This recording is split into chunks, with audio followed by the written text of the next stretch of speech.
Welcome to First Time Watching.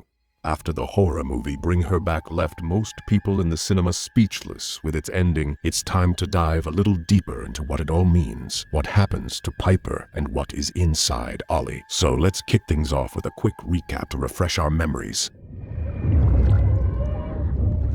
After Andy and his blind as a bat sister Piper find their dad naked, floppy sausage out dead in the shower, they're placed into the adoption system. A woman named Laura is eager to take Piper in and agrees to let Andy stay with her until he turns 18. Now, Laura already has one other kid living with her, a creepy dude named Ollie who doesn't talk and usually just stands around making everyone uncomfortable. Laura used to work for Child Protective Services, so she thinks she knows something about psychology, but honestly, she's more like one of those company doctors who act like experts but couldn't make it through real med school. That also means their CPS contact, Wendy, thinks her old pal Laura is totally stable. But it's clear Laura hasn't gotten over the death of her daughter, Kathy. And that's not even the weirdest part, because at night, she watches Russian possession rituals with her buddy Ollie. While the kids might think Laura is just a little eccentric, the truth is darker. She's literally peeing in a cup and pouring it on Andy's pants at night to make him think he wet himself. She even swaps out his workout powder with steroids to make him more aggressive. After some more psychological warfare, Laura heads out with Piper for the day, leaving Andy alone with Ollie, the creepy little bastard. When Andy tries to make the kid a sandwich, Ollie suddenly grabs a kitchen knife and deep throats the crap out of that knife. Andy rushes to take him to the hospital, but the second they cross a strange white line around Laura's house, apparently not just decorative, Ollie starts to spasm like a fish on land. Laura comes home just in time and drags him back inside the circle. Andy, confused and freaked out, walks back inside and finds a note with one word: bird. After the Ollie incident, Laura shows the poor kid the Russian possession tape. Ollie starts to question who he is and why this clearly unhinged woman is keeping him locked up. Meanwhile, Andy keeps seeing ghostly visions of his abusive dad in the shower, eventually passing out and ending up in the hospital. Don't worry, I'll explain this part later on in the Ollie portion. There, he has a premonition. Piper is going to die in the rain. He begs Laura to keep her indoors, and she promises she will. So naturally, she immediately takes Piper out to dance in the rain. Later, she brings Piper to the shed behind the house, where she keeps Kathy's rotting corpse and forces Piper to touch it. And since Piper is blind, she doesn't even know where her hand is actually going. Once Andy recovers, he returns to Laura's house. That night, Laura punches Piper in the face while she's sleeping and blames it on Andy. Since their dad was abusive, and Andy once hit his sister when they were younger, it sounds plausible enough. Andy snaps and tries to convince Piper that Laura is totally insane, but his anger ruins any credibility he had. Desperate, he goes to Wendy at CPS and tries to convince her that her friend Laura is out of her mind. Wendy doesn't believe him until he discovers something shocking. Ollie isn't Ollie. He's a missing kid named Connor Bird. Meanwhile, Laura takes Piper to some kind of group therapy session. But when Laura returns, something is clearly off with Ollie. He's spiraling. The entity inside him is getting stronger and he bites Laura. While she's trying to recover, Ollie eats some table and ruins his teeth while doing that, and then nibbles on his own skin for a bit. Laura reconnects with her little demon spawn and takes him to the shed to feed on Kathy. When Wendy and Andy arrive at the house, Wendy goes inside. Laura has cleaned everything up and gaslights her completely. So Andy sneaks off to the shed where he finds Ollie devouring Kathy. Laura almost got away with it, but Andy screams and blood drips onto Laura's face. The jig is up. Wendy pushes Laura onto the floor and runs to check out the shed. After she freaks out and they run off to Wendy's car. They almost make it, but Laura runs them both over. She checks to see if Wendy is dead, then calmly walks over and drowns Andy in a puddle. Then she heads off to pick up Piper from her group activity, but Piper hears Andy's voice and follows it upstairs, only to find Ollie. He has devoured Andy and is now mimicking his voice. Earlier in the film, Laura told Piper that Ollie had orange curls, but this thing in front of her looks like a scruffy, underfed kid. So Piper asks Laura again what Ollie looks like, and when she repeats that the bloody brat has orange curls, Piper makes a run for it. Laura catches her. Piper asks what she wants from her, and Laura finally explains she found an angel and placed it inside Ollie's body, and that angel is going to help her transfer Kathy's soul into Piper. Piper tries to escape but runs headfirst into a pole. Laura drags her out to the pool, where Ollie is ready to puke Kathy's remains into Piper's mouth as soon as she dies. Laura starts drowning Piper, but just before it's too late, she hears Kathy's voice voice and snaps out of her trance, letting Piper go. But Ollie charges in. Piper fights back and manages to push him off, causing the little freak to puke up chunks of Kathy. Piper escapes to the road and finds a passing car for help. Back at the house, Ollie finds an old poster of himself from when he was still Connor. He walks toward the white line and crosses it. Once he's outside the circle, the angel leaves his body. Later, when the police investigate, they find Connor alive and himself again. They also find Laura dead, having drowned herself in the pool while holding Kathy's corpse.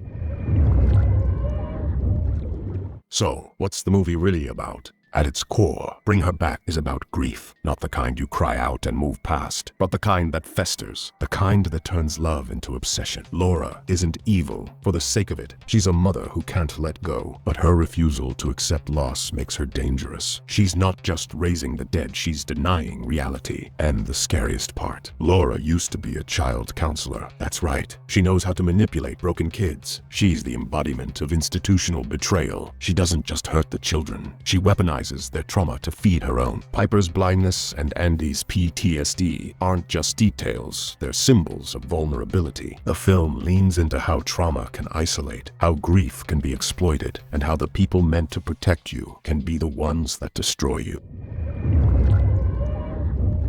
So, that leaves us with the question, what kind of effects will everything that happened have on Piper? After surviving the ritual, Piper runs onto the road where she finds a car with people willing to help her. So, she's safe. Technically, there's no indication that Piper has been possessed, but she'll never be the same. In the car, she listens to Andy's final voice note. In his last moments, he believed that Laura had won. He thinks she'll never hear his final words, but he tells her that he loves her and ends with the word grapefruit, their shared code to always tell the truth when that word is spoken. As the voice note ends, a plane flies overhead, symbolizing hope and transition. But that might just be an empty gesture, because after the credits roll, Piper will likely end up back in state care, another foster home, another broken system that has no idea what she's just been through, and the uncertainty that her next foster family might do even worse things to her than Laura was doing.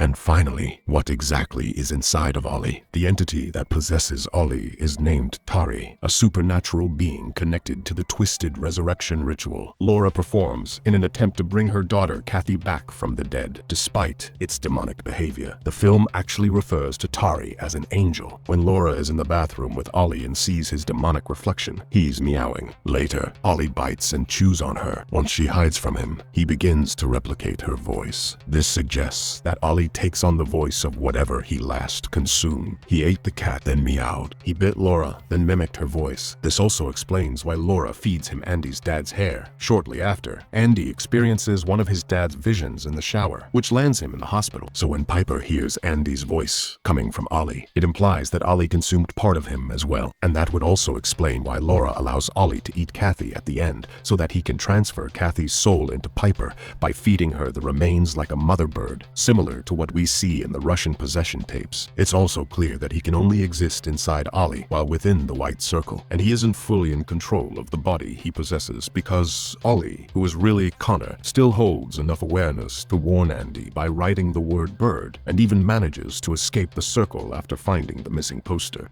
And that's a wrap. Thank you for watching. Please like and subscribe, and see you next time.